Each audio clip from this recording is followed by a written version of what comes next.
think for most, the choice would have been pretty simple. With 2 outs in the 9th inning and a runner on first base, I think in most cases with Cole Messina up at the plate, you would walk him, right? But for James Madison, they decided they're going to pitch to him, and they're going to try to get the final out of the game to secure a 7-5 win over South Carolina. But that choice quickly did not pay off, as Messina got a pitch right in the zone and crushed it to left field and hit a game-tying homer that would tie the game at 7 for South Carolina, and the Gamecocks would eventually go on to win in the 10th inning on a walk-off sac fly by Will Tippett to pick up an 8-7 win in come-from-behind fashion in a game that so many things went wrong for this team. We'll get into that in a few minutes here, but the Gamecocks survived today, and they will advance to the winner's bracket to play the winner of the game going on behind me with NC State and Bryant. That game will be at 6 p.m. I believe on ESPN Plus, so make sure you have an ESPN Plus subscription for that.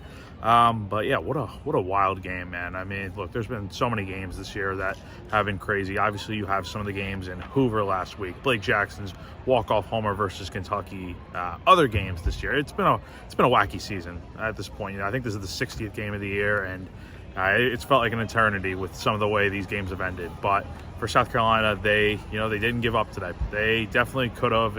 After you made 4 errors in the field, you got picked off twice, you grounded into 4 double plays, I believe 2 or 3 of which were inning-ending double plays, and you're really struggling. But then, with that last out to get in the 9th, James Madison couldn't secure the save, and as it's been all year, Messina comes up in the clutch and does it again. I mean, it's tough to pitch to him. If it were me, I understand why JMU didn't decide to walk him, because look, Messina serves as the tying run. So if you put him on first, and then you bring up the next guy, you bring up Parker Nolan, who went 0 for 4, and obviously after Messina, he had grounded it out to end the 9th inning. But I mean, if you walk Messina, who knows what happens, right? I mean, Nolan would be the winning run, and I mean, if a ball gets into the gap or something, you don't want to chance it. So I understand that.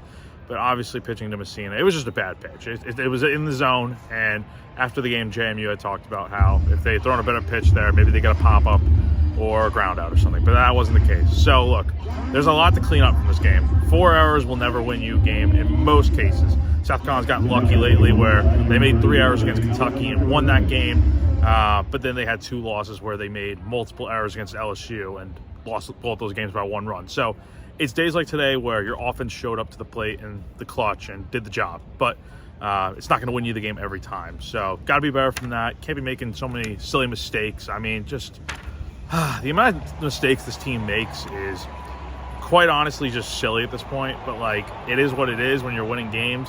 So we'll have to see what happens. But again, South Carolina got a real lucky one today and did enough in the end to win. So like I said before, they will be back in action tomorrow night at 6 p.m. in the winner's bracket round of the Raleigh Regional here at 6 p.m. here at Doak Field in Raleigh, North Carolina.